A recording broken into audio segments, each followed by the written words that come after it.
is K1 at the equinox point in Virgo. Here is R2 at the equinox point in Pisces. And here is A6 at the cross. The next process we must see now is how the 4 points of the two witnesses stand on their feet. And don't forget that these 4 points stand before the Lord of the earth, obviously on feet. And here you see well how the earth, with the 4 seasons, rotates and wobbles. This verse means nothing else than wait and simply let all 4 seasons pass. That is how all 4 points stand on their feet. And here we see the key to the correct understanding of who the two witnesses really are, actively applied. They are the 4 points of the 4 seasons, 2 equinox points and 2 solstice points. And once again, without this understanding, it's impossible to decipher chapter 11. And thus, the mystery of the day of the return would remain hidden. In the table, the 4 seasons are presented seamlessly. And we come up to December 20, 2025, when autumn ends. At this point, I would like to quickly point to the 6th trumpet, or the 2nd woe. In earlier videos, we used the 2 lunar and solar eclipses at the beginning of the Jubilee year, that is, around March 2025, and in September 2025, for deciphering the hour, day, month, and year, and correctly arrived at September 21, 2025, when Charlie Kirk's memorial took place. There, the deception began, as sufficiently explained in the last video, The Bridegroom Cometh, Part 1. So far, so good. But look at the table.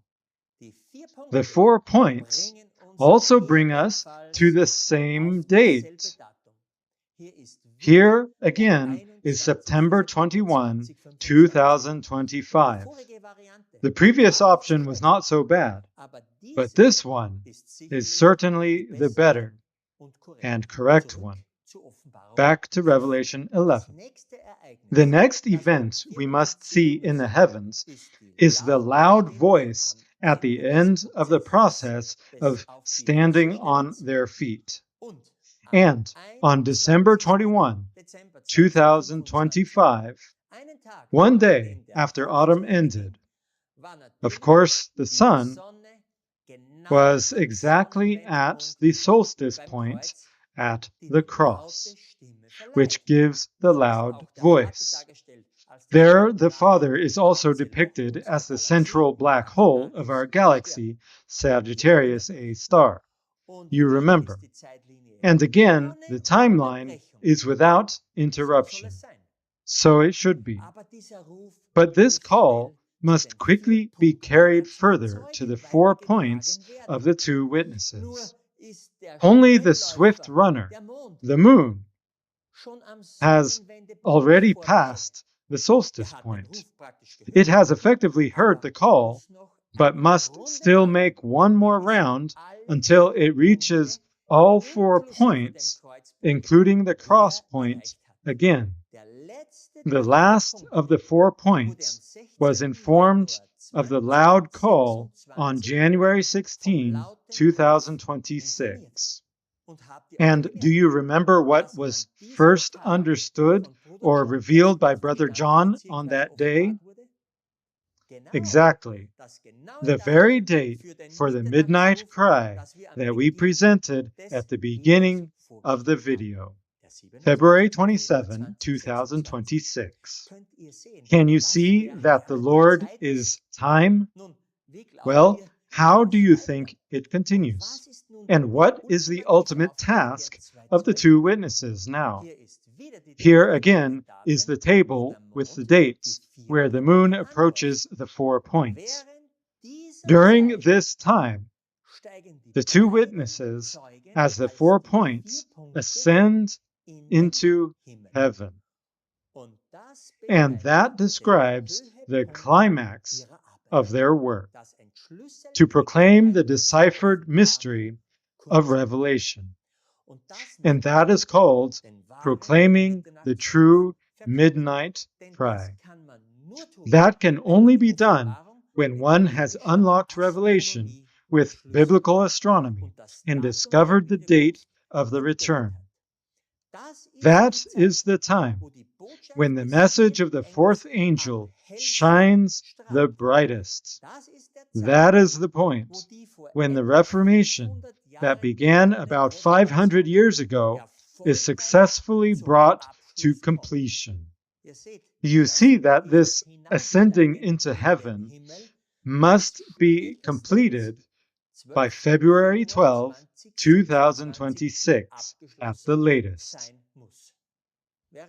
While the moon approaches the 4 points of the two witnesses and they ascend, the proclamation of the midnight cry must therefore take place. That is the ascension. That is why we have a certain time pressure to give this midnight cry. Our first video was published on February 4 to 5, and this second video you received on February 8 or 9, 2026, at the very latest. Why is that? The Lord has sent us some dreams in the last days which, if we could interpret them correctly, point to the following. And the same hour was there a great earthquake, and the 10th part of the city fell, and in the earthquake were slain of men 7,000, and the remnant were affrighted, and gave glory to the God of heaven. The second woe is past, and behold, the third woe cometh quickly. The moon occults Antares, the heart of Scorpius. If you remember, Brother John and I have already pointed out in several videos that this row of stars counts 10 stars up to and including Antares. And according to the ancient drawing of Scorpius, there were still another 7 stars depicted here, because formerly Libra was the claws of the scorpion. And that reminds us of Revelation 17, where the beast, ridden by the whore Babylon, is described with 7 heads and 10 horns. The serpent-bearer Ophiuchus is the whore, and the G7, or the EU, would then be this beast. In any case, it very likely points to Europe. From the last video, you know that Europe is weakened, and Putin is also lying in wait. You know what I mean. In any case, this attack will conclude the second woe. And now you also understand why we published our first video for February 5. And this current video must be published at least before this possible attack. You see that between February 5 and February 12, all these things must happen. That is still in the same hour. How does it continue? The Bible text says it. The third woe cometh quickly. Here, there's no more timeline, for it ends with the same hour in which the terrible event takes place. With that, faith has largely become unnecessary, for the event opens everyone's eyes. No more faith is needed. In the picture, you see again February 27, 2026, when the seventh trumpet will awaken the sleeping saints, and the rapture will take place. Read through the text of the seventh trumpet. There, hail is mentioned as the third woe at the end of the text, but it will only be for those left behind. This terrible event around February 10 or 11 will most likely cause the mark of the beast to be quickly proclaimed by law. The last remaining martyrs of Smyrna will give their final testimony, while Philadelphia publishes its final testimony with this video. And so both candlesticks of the two churches shine so brightly that at this point we can cry out, "The bridegroom cometh." You have seen the harmony. Wake up and go out to meet him.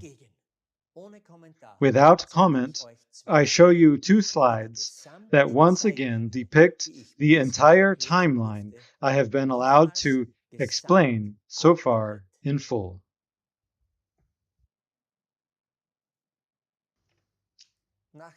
After this hopefully impressive presentation of the timeline of the two witnesses, let's take another look at a few individual but important details in Revelation. Between January 23 and February 12, the enemies must also observe the loud testimony of the two witnesses. What are enemy constellations on the Mazzaroth? If one looks through them all, in this context, only Capricornus and Aquarius remain. You're already sufficiently familiar with Capricornus from the last video, which stands for the first beast in Europe, and the mark of the beast, Sunday sacredness. Just as the moon meets Three-Eye Atlas in the image of the twins, that is, the good two witnesses, the sun activates the first enemy, and quite in the middle. Remember the last video where I was able to show you that the EU has a big problem and is splitting. The news about it first appeared in the press on January 27. But I think that by January 31, this plan was further refined. And here you see the split directly in the firmament. One side is the head part, and one is the tail part. And one thing is certain, because the construct of the EU is a child of the papacy, this beast will certainly not rejoice over the problems in the EU. I already mentioned it in part 1, but here again. Think of Daniel chapter 2, where the stone strikes the feet. You're living through it right now. I'd also like to mention at this point that on this January 31, respectively February 1, exactly 12 years of the judgment of the living have passed, which began in 2014. 12 years of sealing have come to a close. Remember, it was Jupiter that needed these 12 years in the Mazzaroth to complete a full round from the constellation of Gemini and back to Gemini again. So everything comes to perfect fulfillment. The second enemy is Aquarius, which in this context stands for the LGBT god Aquarius. And that points here to the second beast, the USA, because in 2015, Obama managed to allow same-sex marriage nationwide. In the last video, we reported on it again. You see that within the hour of the greatest testimony of the two witnesses, this enemy constellation is also activated by the sun. So we can state, God has presented two good witnesses in Gemini, Jesus as Pollux, who acts as the faithful and true witness, and Castor as his bride, his church. And Satan, who wants to imitate everything, also has two witnesses, Capricornus and Aquarius. Europe and the USA will see that the testimony of the two witnesses is true and that the end has come. In any case, we've found three parts of the enemy, and that fulfills part of a verse in the seventh plague, namely Revelation 16:19. And the great city was divided into three parts, and the cities of the nations fell, and great Babylon came in remembrance before God, to give unto her the cup of the wine of the fierceness of his wrath. Take heed, for these remaining days before us will be tremendous in every respect. And since we're now in the seventh plague, let's also read the next verse, 20. And every island fled away, and the mountains were not found. You already know that this is a rapture verse, because the next verse, 21, is the terrible hail after the ascension. Brother John has already explained that the two fish stand for islands in the sea, as can be well seen here. And Capricornus stands for the mountains, because its name says so. In German, for example, it's mountain goat. How is the fleeing of the islands shown?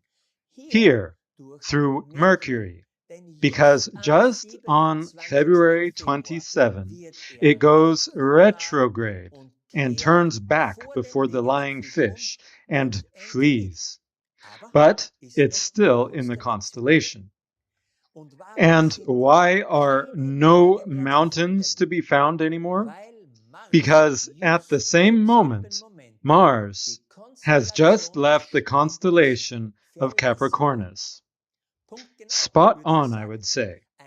Another proof for February 27, 2026, as the rapture day. And we have another rapture moment in Revelation, namely at the end of Revelation 18. From verse 22 onward, it's reported that the voice of the bride and bridegroom is no longer heard in Babylon, and the verse before describes the last sign before the rapture. Let's read. And a mighty angel took up a stone like a great millstone, and cast it into the sea, saying, Thus with violence shall that great city Babylon be thrown down, and shall be found no more at all. Here on February 18, we have the great angel, Aquarius. And in antiquity, a millstone describes a fixed lower part and a rotating upper part as a stone. In heavenly language, this is simply an occultation of two actors. This sign, or foreshadowing, is given on February 18.